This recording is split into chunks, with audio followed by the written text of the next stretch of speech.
I'm Tim Ventura from AmericanAntiGravity.com, and this is part 2 of our interview with Al Bielek regarding his experiences in the future.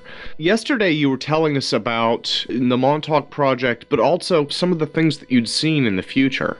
And one of the things that I'd neglected to ask you about then was any thoughts that you might have about near-term future. I know that you spent some time in 2137, if I remember correctly. Were you able to find anything out in that era about upcoming events in our own century? Yeah, in this era coming up, yes. One of the things that is coming up is the death rate on planet Earth is going to climb mysteriously and astronomically starting next year, about 2005. It's already, the birth rate has dropped enough so that the world population is already declining, with an announcement made by CNN in January of 2003. And I've not seen any supporting statistics for their claim or the statements, but I don't know where they got it from, but they did make it as a formal announcement on their broadcast in the first couple of days of January of 2003 that the world population was now declining. And it's going to continue to decline. The problems that are coming up are very hard to define, they're very hard to explain, but based, of course, I'm saying on my information for 2137, from sometime starting in 2003, the birth rate declines worldwide, the population declines as a result of a dropping birth rate. And by 2005, everybody's aware of the fact that it's happening, but nobody has any knowledge as to why, least of all the medical groups. It's just people start getting sick and dropping dead all over the place. A few here, a few there, and eventually by 2005 it becomes by the thousands and tens of thousands every day worldwide from some mysterious disease, possibly as a result of chemtrail seeding. There's one possibility. I'm not going to say that's the cause, but that is a possibility of one of the causes. Plus we have a very errant sun that's causing extreme problems with radiation. It's causing severe forest and brush fires in the west, and that's going to get worse. And the information I have, this is current information now, is that the U.S. government is essentially abandoning most of the military bases out west because they're going to prove to be indefensible against the sun problems. And the problem is that HAARP, which was originally designed for other purposes, was found to be a deterrent against the fireballs coming into Earth. They could put up an ionized layer above the heaviside layer, and apparently there was sufficient strength to keep most of the fireballs out, but it's failing. It's failing in the west. They're going to dump enough power in it in the east, the eastern seaboard, that is from about North Carolina north through New Jersey, New York, Pennsylvania, New England, to attempt to protect as much as possible and hopefully completely against these fireballs and bolides coming in and setting fire to everything in sight on the East Coast. The power levels that are required for this in terms of the HAARP project radiation and the signals they're putting out may be part of the problem for the human element, but that is speculation on my part. But the power required to protect Earth against these bolides and the other radiation problems is absolutely unbelievable. It's up in the terawatts region. I've heard figures bandied about something like 10 terawatts being put into the HAARP project. More power theoretically than we can generate. And all of the known power systems and power generating systems here in the United States. Now, one of the sources of the power they're going to be using and have been using to date has been purchased Russian nuclear subs. They put out an enormous amount of power from those nuclear power plants, and they're using that to power many of the HAARP sites because the power drain is enormous. They've got them all along northern Long Island. Long Island is one of the primary sources for HARP and the HARP project and projection of these HARP signals to protect our ionosphere. And they've got the subs lined up along the east coast of Long Island, from what I've been told, to power the huge installation they have right outside of, excuse me, the huge installation they have right outside of the main station and the main operating base on Long Island, which is, I'm trying to remember the name of the huge installation. My memory fails me at the moment. But they have that there for, I've had it there for years, and the HARP installation antenna system can be seen at night if you go through the freeways from west to east on Long Island. In the early evening hours, you can see the red lights flashing on top of the antenna structures. It's an antenna field. It's a farm, practically, of HARP antennas. And they're using this to try and protect us. As Brookhaven National Laboratories is the primary controlling point in the U.S. for the HARP project, and they have their own major installation there on Long Island. This is one of the problems that's coming up. The sun problems are out of control. We can't do much about it as we thought we could, and they're going to try and protect the most that they can. Now, whether or not this ties in with the increasing death rate, I can't say for sure, but one has to ask the question, does it? Because this extreme amount of RF radiation from the HARP system is not particularly good for the human body either. Yeah, definitely. You know, it's interesting that you should mention this, and somewhat disheartening to hear it from yet another source. Coast to Coast AM has covered a variety of these lately, and they've had predictions from the remote viewers, the former military psychics, supporting a lot of the same things you're saying right now. Yeah. Well, they've been warning about it for years, and the death rate's going to climb to the point whereby sometime in 2005 everybody will know what's going on. Not that anybody can do anything about it, but at least we'll recognize the fact that we have a very serious problem with uncontrolled, untraceable sickness or illness in the U.S. It's causing lethal reactions in large numbers and growing numbers, to the point where by 2009 the death rate worldwide, not just the U.S., but the death rate worldwide gets to the point where the infrastructure collapses. And with that, the military, in the form of military protection, military operations, it will become martial law worldwide to try and keep any kind of infrastructure going. By the year 2015, we'll have gone through the era where there are nuclear exchanges, attempts to put the U.S. out of commission by means of nuclear war, mounted by the Russians and Chinese.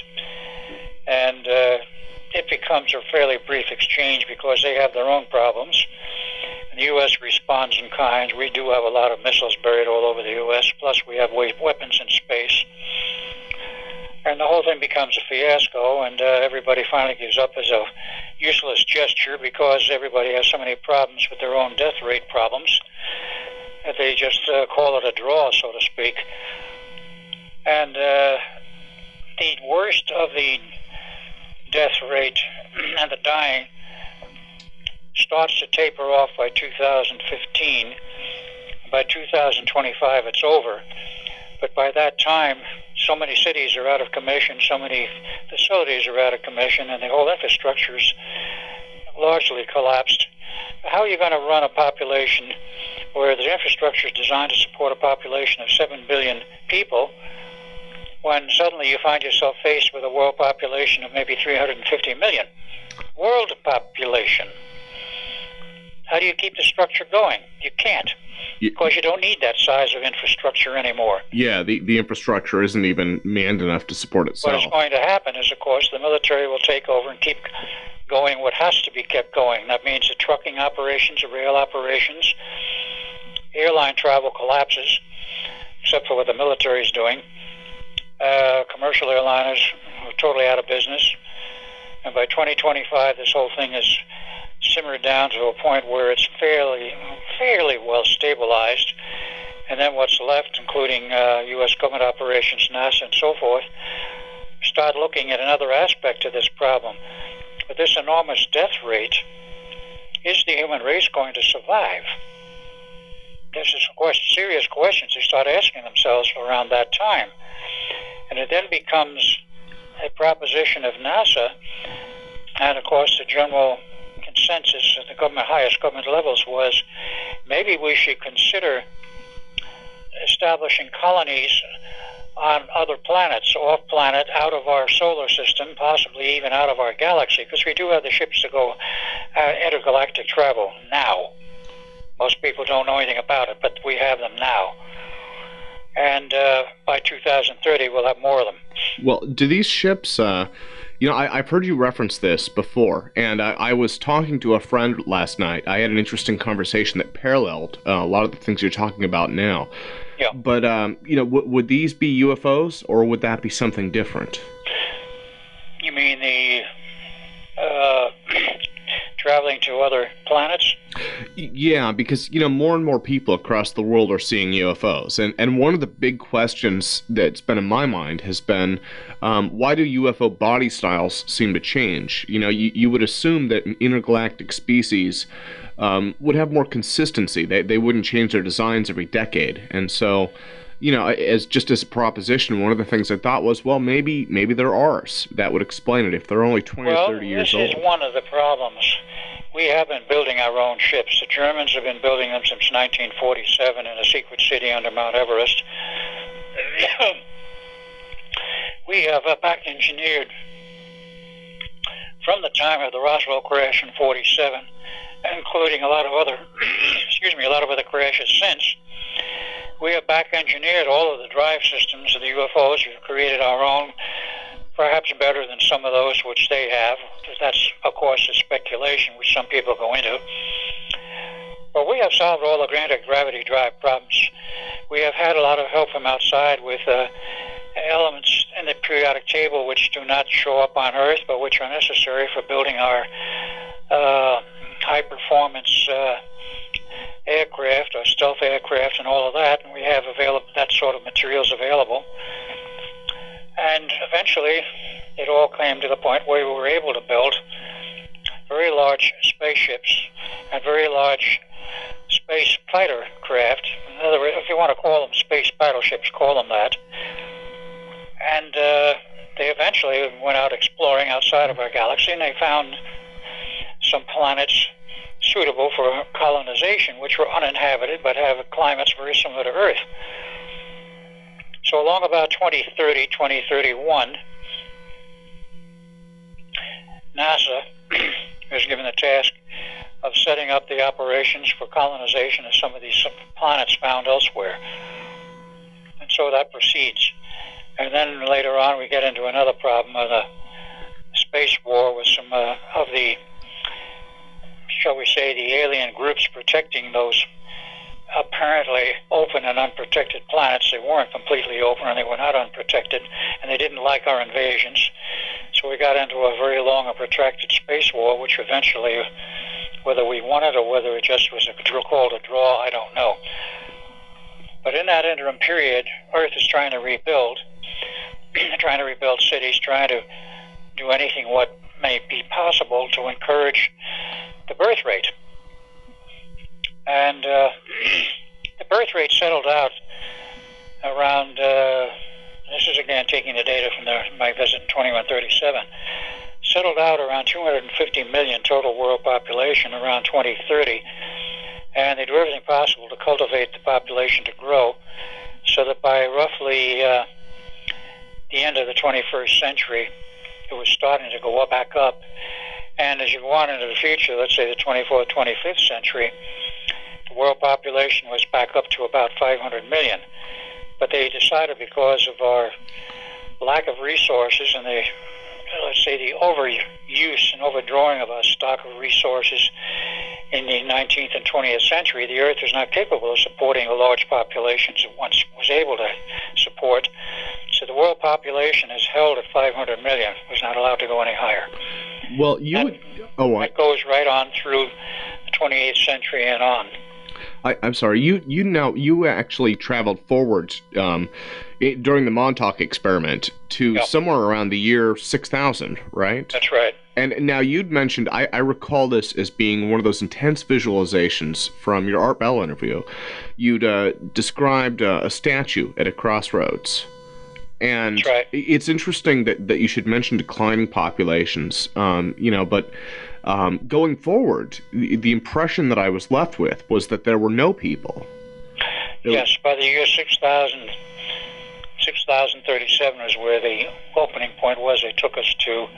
We just see this statue, gold statue, a horse, and sitting in this, what was obviously a city square or traffic circle, where the roads are still there, but there's nobody on them. There's no bird life, no animal life, nothing. And we just look at that, and what does it mean?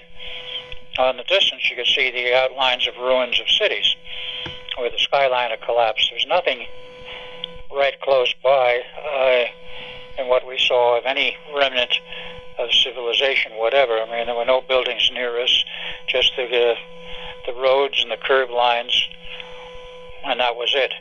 It was evident that all life on Earth had died. Now, whether they've all been moved elsewhere or what had happened, we didn't know. We couldn't not, and we're not able to really come up with any answers or speculation on that. But going back again to the period in the 28th century, those who were controlling the operation there knew by that time that they had created a problem.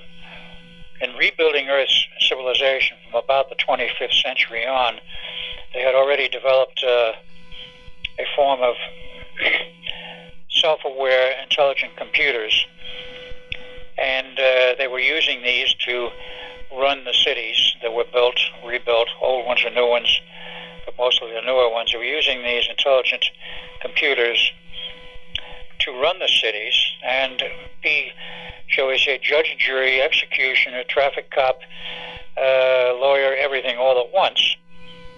And by means of the extreme awareness of these intelligent computers, their telepathic abilities, they could read the minds of the people and see if they were generally conforming to the legal code as established, or whether some of them were criminals and were performing criminal acts. To say a person's a criminal was not a crime. To perform a criminal act of some kind was the crime, whether it was a misdemeanor or a felony. They would be called into the chamber that housed these intelligent computers because they were highly radioactive. They had to put on special radiation-resistant clothing, be allowed into the chamber, and then were interviewed by the computer floating in the middle of the chamber. And a decision would be made.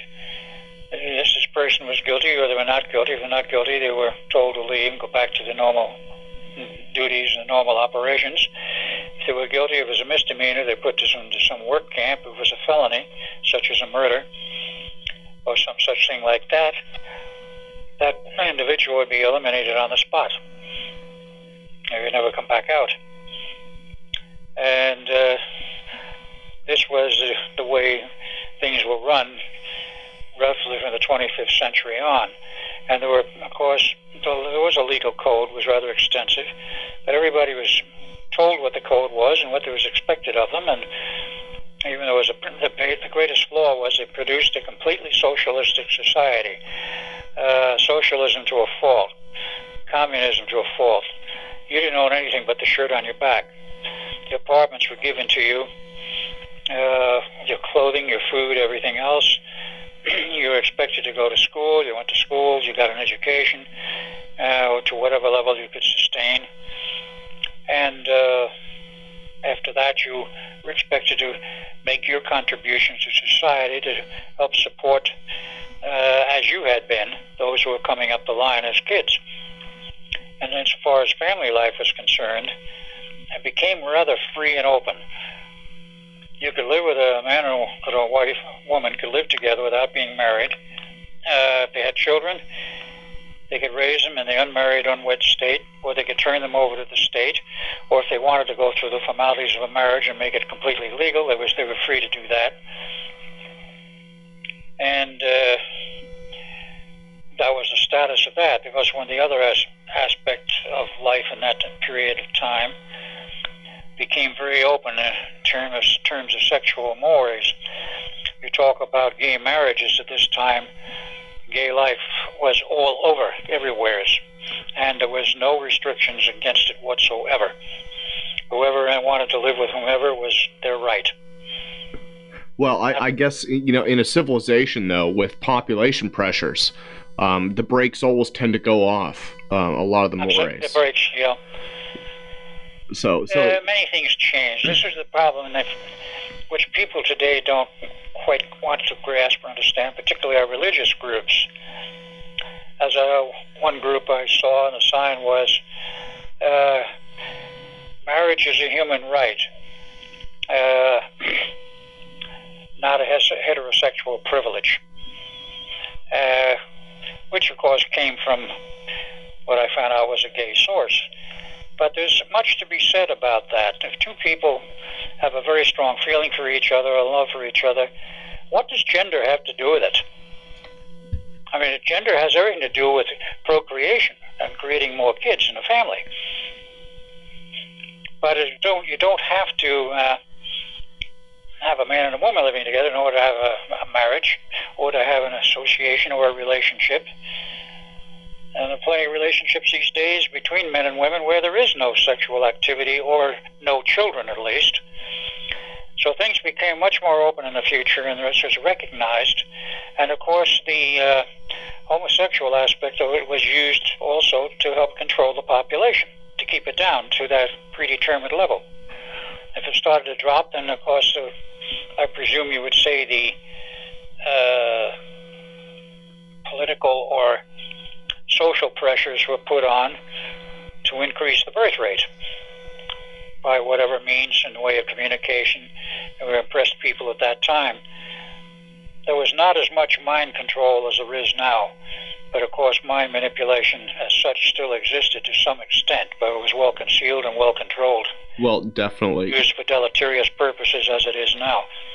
Yeah, I'm wondering, and I hate to jump around so much, but there's so much ground to cover, and I'm wondering in terms of near-term future. I've heard predictions for 2012 as a bad year, 2005. Yep. I've seen 2 or 3 predictions that say there are negative events happening there. In the very short term, do you have any predictions about how people might be able to, if there are bad things coming our way, are there any ways that people can avoid them? Or, Well, unfortunately, the bad things, to use that overworked term, that are coming our way are now, at this point, almost beyond our control. I said almost, I wouldn't say absolutely. The biggest problem has been, I'm looking at the overall picture, particularly in our country, where people totally avoid involvement in politics and totally avoid bringing their representatives, congressmen or senators, to task or to heel when they do things which are either unconstitutional or against the will of the people. The people who say, oh, well, we'll vote them out the next time. But the mind control mechanisms are so much at work that people don't do the things they ought to do to support and maintain a legal constitutional government. Our government now is so far out of control, it's pathetic. And you're going to see the effects of that more and more in the next 2 or 3 years. It's now to the point where there's a, shall we say, a list of people they will not allow to travel on a domestic airline. That has been in place since last November in the Department of Homeland Security. They have a blacklist of people they will not allow, and the airlines have it, will not allow to fly on a domestic airliner. They have to go by car or by train or bus. I have a friend that's in that category. That's why I say this. Oh, okay. He is on the blacklist. He didn't know it until he went to get a plane ticket to go somewhere. He was fairly well off, a realtor, and got his own business going, and suddenly found out he couldn't get a ticket. I'm not going to say this is necessarily a bad policy. Homeland Security has its own problems. They're trying to rein certain things in, which is understandable, but at times they may get a little bit carried away, as all government agencies do. But you're seeing more and more restrictions on freedom. You're going to see eventually roadside inspections at the border points between states. It's now to the point where, what I understand, it's going to be or is already in place that you must have a passport just to go to Canada. Because previously all you ever did was just drive across the border and back with nothing more than a driver's license. Now, I have to check that one out. I have that as a report. I do not know if that's factual or not. But this type of restriction is going to increase, and the fear of terrorists is going to increase, and that will be used to control populations, whether it's real or not. And not getting into the politics of the last, still not quite ended Iraqi war. Many things were done there and sold to the American people, more or less, which were not true. And this sort of deception goes on and on. But what eventually happens is, at some point within the next 10 years, there will be a little bit too much of an overplay by the government somewheres, where the American people will rebel and through their states will withdraw from the Union and set up separate nations of the states. This will happen without question. It's already seen in the future, and this is what happened when I was in 2137. There was no more United States government. There were outlines on the maps of where the states were for reference, but there were no longer any states either. The governments had collapsed far enough that you were living in a structure of city-states. Each city was its own state, had its own rules and regulations. Sure. Yes, you were free to travel to another city-state. If you wanted to move, you could.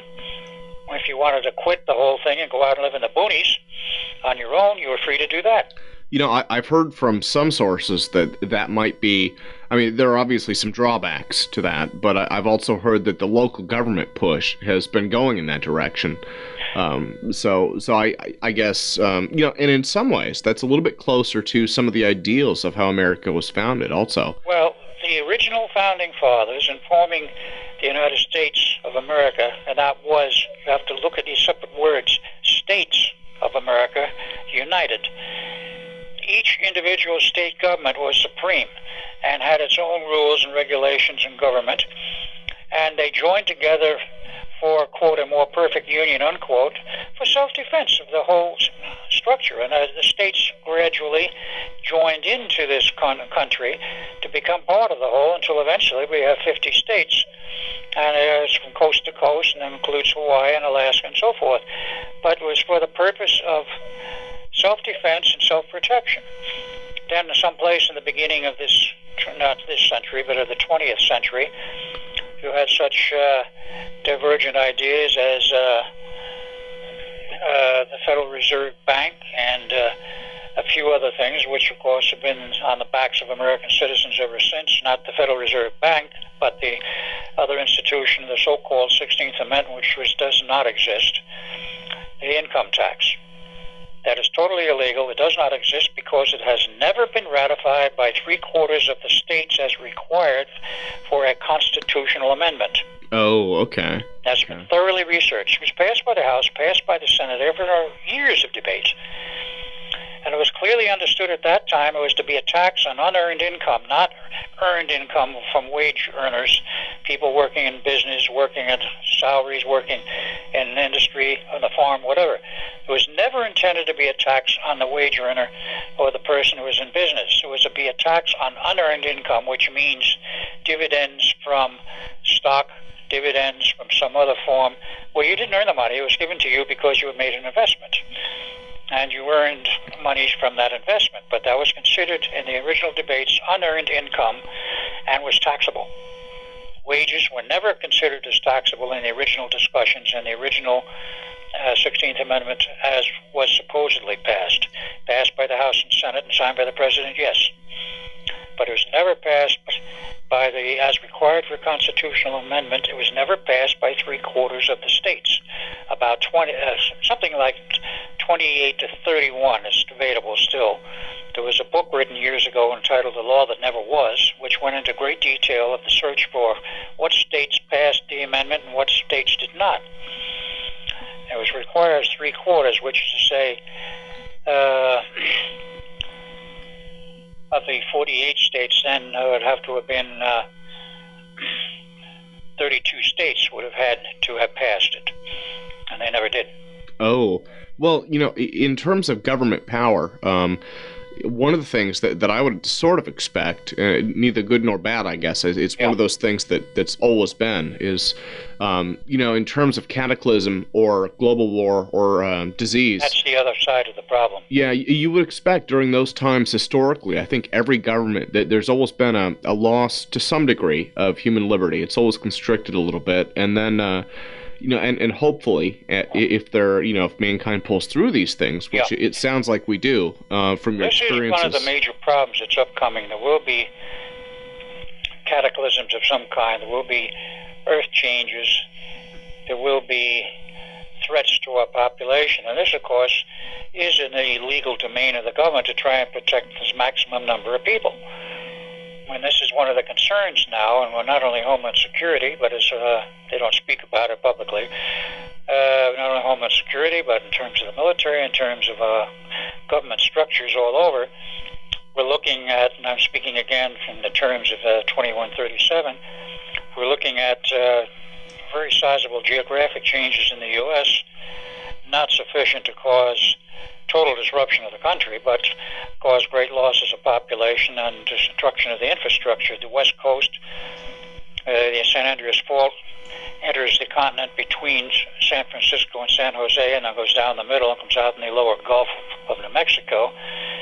West of that fault line is where you're going to have the most destruction, and the worst of it is going to come in Southern California, particularly the coastal communities, the cliff dwellers on the cliffs and the high rises along the areas from, let's see, trying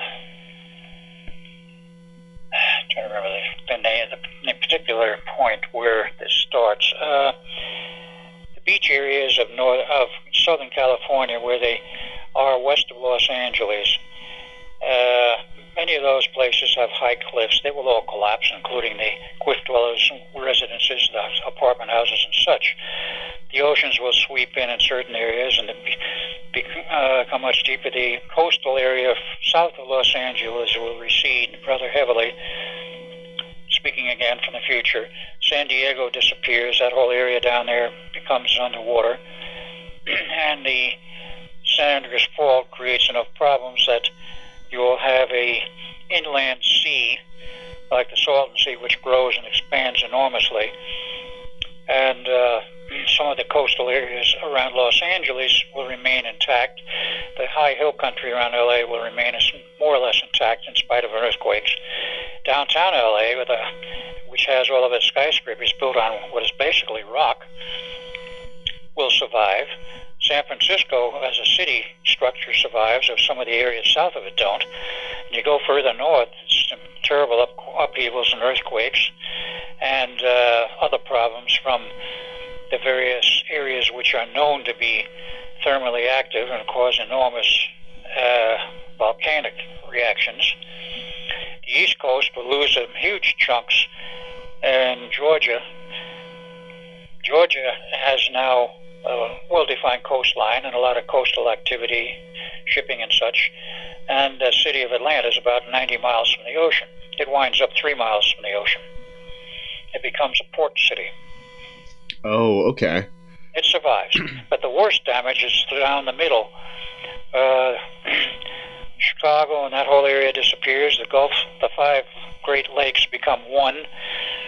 The Mississippi becomes a major waterway. It becomes necessarily an ocean waterway, where its narrowest point south of the Great Lakes is approximately 30 miles wide. They built a huge suspension bridge over that. It's a major engineering accomplishment in order to keep the east and west connected in terms of commerce. And as you go further south, it just widens out till when you get down to where New Orleans was, there's nothing down there except water. And the Gulf, that widens. The Gulf Strip, Florida disappears except for the high country, what they call currently the highlands, you might call it the highlands of Florida. They survive, but as you go west to, let's say, where Pensacola is now, straight west from there, there's a 50-mile wide swath of new ocean, which takes out New Orleans, Houston, all the way to the last major city in Texas, which does sort of survive because the ocean front comes back down closer to where the ocean is now, along the entire Gulf Coast on the southern part of the U.S. There's major changes there, and this is just the U.S. Worldwide, speaking of Europe, is even worse. Yeah. Now, what's the timeline for a lot of these changes to begin? Timeline for them starting is around approximately 2010. Oh, so this is near future then, but... In the near future.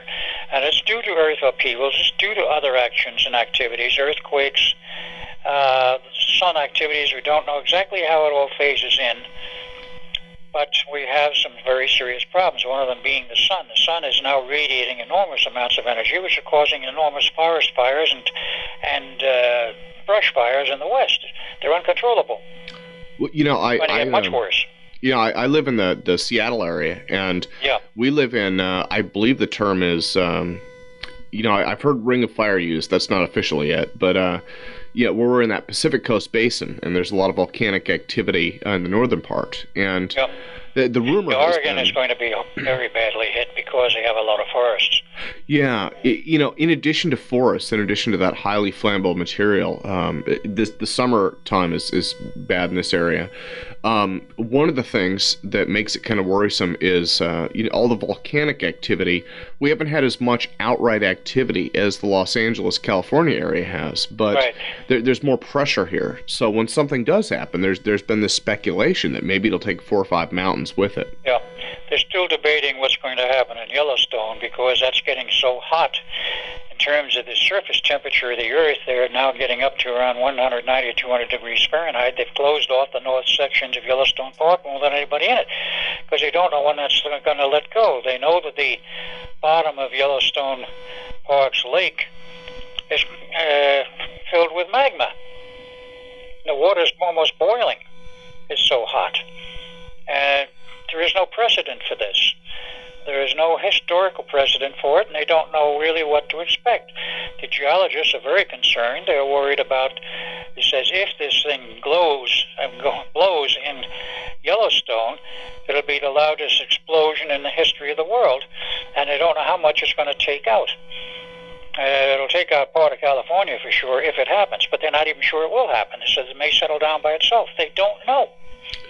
And from the future, looking at it from the future aspect, I do not recall anything about a major volcanic eruption in California. Up north, yes. In the area north of, in Oregon and in... Washington, probably. The state of Washington, yes, they have some severe volcanic problems, and this is part of what destroys that part of the country. In Europe, they're going to lose most of England. Scotland will remain. Ireland will remain. The coastal areas of Europe that we know now are going to sink. Even the Alps, the Swiss Alps, are going to come down several thousand feet. I'm speaking from the future. I don't know how it'll happen, but that was what I was shown. You know, we're beginning to see some reports of, like that there was just a movie about a new ice age, but at the very least, there's a lot of shifting going on with water mass. In fact, they did the movie The Day After Tomorrow. I recommended everybody see it because it's based on hard science. Yeah, the other it could happen. They neglected to mention in the movie, and I think it's supporting evidence, and maybe they just didn't realize it while they were filming. But there's actually in the movie itself, they put the supporting evidence in the form of a debate. Yeah, between certain scientists. It's there in the movie, and as they show, if you dilute the saline water and the normal ocean currents with enough fresh water, which is what is happening now, the glaciers are melting all over. Antarctica's melting. Not the main mass, but the coastal areas are all collapsing and dropping ice. You can see land now, dry land. This dilutes the ocean water. If it's diluted far enough, it not only disturbs the ocean currents, it provides the moisture vapor into the atmosphere, which is the basis for the ice storms and snowstorms which produce the Ice Age. Sure. Well, there's enough vapor dumped into the atmosphere, it will come out and it will come down, and you will be faced with an ice age which can happen almost overnight. In other words, as they showed in the movie, within 1 week. That is not far off, according to some of the scientific testimony. That now new evidence shows that the ice age could come on us after the, let's say, the years of preparation, if you want to use that term, of setting the stage for it to happen. It could happen in a week. Yeah, one of the other things that kind of was worrisome in terms of ice melting and shifting was I just seen reports saying that the Earth's gravitational field now, if I recall, is just a tiny bit different. I think it was maybe 1% or 2%. And the gravitational field. Yeah, as it turns out, the Earth is bulging a little bit more on the equator because there's more water sitting on the equator now. The water from the poles is melted to the point where it's actually starting to very slightly change the bulge on the surface of the Earth. So, yes, I could understand. There's a lot of things going on which, of course, have been kept classified for governmental use only, and there's occasional leaks. But in one sense, I think the public has a right to know it. In the other sense, they are quite right in knowing that too much leakage of information too fast, it would be mass panic. That would be the last thing you want. Well, are there any bright points to the future? I'm sure that people listening to this may be feeling thoroughly depressed by this point. Are there any things that... Bright points? Not many, I'm sorry to say. But one of the things that will happen is, of course, there will be building of new cities, there will be movements of Earth's populations to more rural countryside areas. There will be an increase there will have to be an increase in farming and localized farming.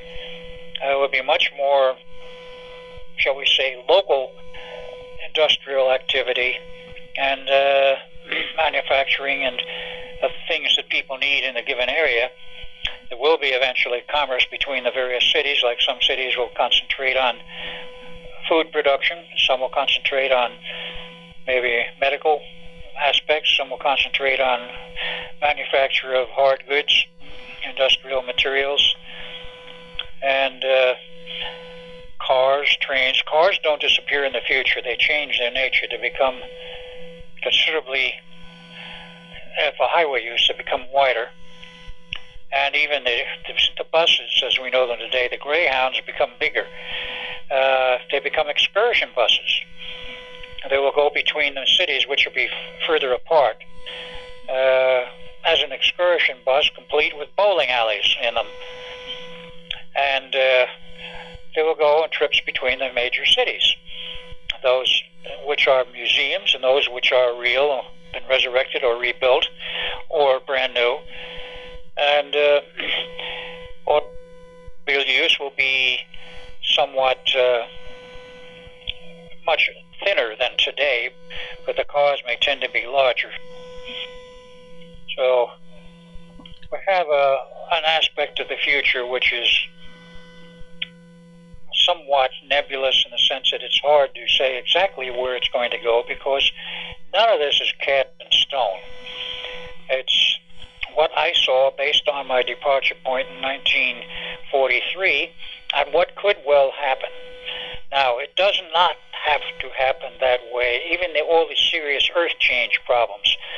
If humanity were to wake up, I'm speaking mentally and spiritually, enough to realize that many of our own activities are bringing the potential for this on, and mankind as a whole change their ways in terms of certain things, and also, let's say, embrace a more spiritual outlook. Mother Earth is rebelling against these ants on its back, namely humans, which have been leaching its resources, destroying its atmosphere, polluting its waters, and engaging in these utterly ridiculous wars all over.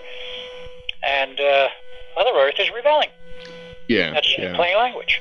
Now, if you can get Mother Earth to calm down, we might be able to save the day.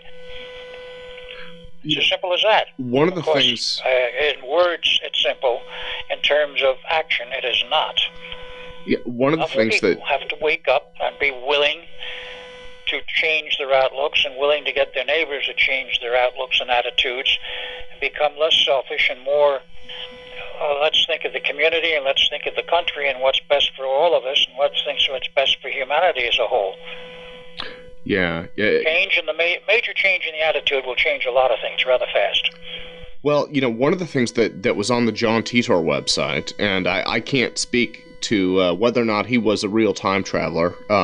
He definitely described a different method of time travel than you've described, but there may have been some advantages. In his device, he had the black hole power generator with the. But one of the comments that he'd made that I thought was interesting and in some ways kind of painful to read was speaking from a person who's 30 years out, not thousands of years out like you've been, but. Yeah. He had said, in a lot of ways, the future doesn't really like the 20th century, and somebody asked him at one point on the news group, they said, can we stop these natural disasters? Can we stop these political upheavals? Can we stop kind of this collapse of civilization stuff? And his response had been, why would you want to? Civilization as it is has some real flaws, and maybe the only way to get around that is to start from scratch. It has some flaws, there's no question of that. Some rather major ones, and particularly in terms of the, shall we say, what it is somewhat concealed, but the overbearing attitude of American industry and American finance, and the attitude of the White House and those associated with it is going to become an American fiefdom all over the world. The hell it is. Most people don't realize the fact, but those on the inside do know that at this time now, the U.S. dollar is on its way out. The U.S. dollar is not accepted overseas hardly anywhere anymore as a medium of exchange for our American military. They're running into the problem that American dollars are not accepted when they want to buy supplies for the military out in the middle of nowheres in the Middle East somewheres or down in India or wherever. They have to use euros. The euro is now the accepted medium of exchange the world over, except in the U.S. And the bank vaults here in the U.S. are loaded with euros because they know it's coming, that they're going to be forced to abandon the dollar and convert to euros. And that will be within some time in the next 2 years. Interesting. Well, I look forward to seeing... This administration literally created the death knell for American finance, American, quote, superiority, unquote, and by engaging in an unwanted war in Iraq for goals which have never been publicly announced, has nothing to do with oil, nothing to do with removing Mr. Saddam Hussein, created enormous schisms and enormous problems. We have no friends around the world anymore. Only in England are partially so. Well, in a way, it'll be interesting to see that's one of the nearest term predictions. You'd mentioned 2005, so that there are some things that we can look at there. And I understand that these aren't necessarily hard and fast predictions because none of them are. From your 1943 timeline, I'm also a subscriber to many worlds theory, and one of the ideas is that partly by speaking about it changes things, and partly by just natural shifts in timelines. Things traveling to the future from one point may not necessarily be the future for the rest of us. But you also have another aspect here. There are parallel timelines and parallel realities, and we don't know how much they are affecting us, or for that matter, that we are affecting them. We're all interlocked, and that gets into another whole area of, say, a multidimensional reality. Because it is multidimensional, they do overlap, and they're starting to overlap more and more now, where people are slipping back and forth between the realities, and they don't even know it. Yeah. Because the next one over is so close to this one, unless they're extremely perceptive, they won't notice the difference. No, it makes sense. It may be just a few little things that are different. And right. Next one over is little things are different. The next one after that is much more is different. When you get 7 over, it's vastly different. Yeah, I could go on that respect. of the attempts from the Institute of Advanced Science out of Princeton. And the research was done there by a special core group at a little town now. Its name's changed now, but it was then known as Ong's Hat. They were making attempts at traveling into a parallel reality, and they were successful. This has been documented. It's well documented in a book and in a CD issued with the book. And there are parallel realities, and apparently many of those people who went there came back to report on it, decided to go back and stay and sever their relations with this reality, because they didn't like this one anymore. It's much more free and much more open where they were. There were no other people there, for one thing, and they didn't have the pollution that we have. We've made, without question, a terrible mess of our civilization, and we've done the worst job of it here in the U.S. of making the mess. Well, one thing I was hoping to ask is a little bit of a changed topic from Dimensions, although I haven't been completely sure, is the subject of E.T. I was wondering if you could tell us a little bit more about how UFOs tie into things, because it's been a question for me for many years. I'm not sure how much I believe in them, but it's something it's definitely there to some degree. It's in the human conscious. So, well, that is a very good question, because there's no question that we have been visited by ETs. We've had crashed UFOs all over. We've had recovered UFOs. We've back-engineered their ships, created some drives of our own. The Germans started it, and we just took over from that point. But in any case, where do they fit? In this sense, why have so many extraterrestrials come here to observe this planet? How long, you have to ask other questions, how long have they been doing this? Have some of them been shepherding our civilization, or some of them controlling it in a undesirable manner? And some of the collapses of civilization in the past, such as Atlantis, and going back even further, there was another major problem. Lemuria came down also. Were these things engineered by ETs, or were they strictly natural occurrences? Or was it a joint operation, so to speak, both natural and with a little help? There are those who say the collapse of Atlantis was done with considerable help. Those who were against the Atlanteans and how far they had advanced technically at that time, they were into space travel, time travel, had radio communications. They've traveled in time up to our era to warn us of what was coming. And that was a secret government conclave held about 1995. And how many times throughout history have we been visited by other civilizations, some of whom might be trying to take advantage of us, some of whom might be quite literally trying to help us? The history is replete with stories of both. And if you go into the Native American legends, which I'm just beginning to find out how extensive they are, the Native Americans have been predicting what's happening now for years. Yeah, and the Mayans have as well, I believe. Yes. Even without the Mayan calendar, just the regular Native Americans per se. I'm in communication with one or two now, and the stories are incredible that they tell. The elders' evaluation of what is happening, particularly when the European civilizations came over here and literally slaughtered wholesale many of the Native American populations. Like the Seminoles in Florida and a bunch of other groups. I don't even have to name them. There's just many. And this was done in the name of religion, the name of the church, whatever you want to call it.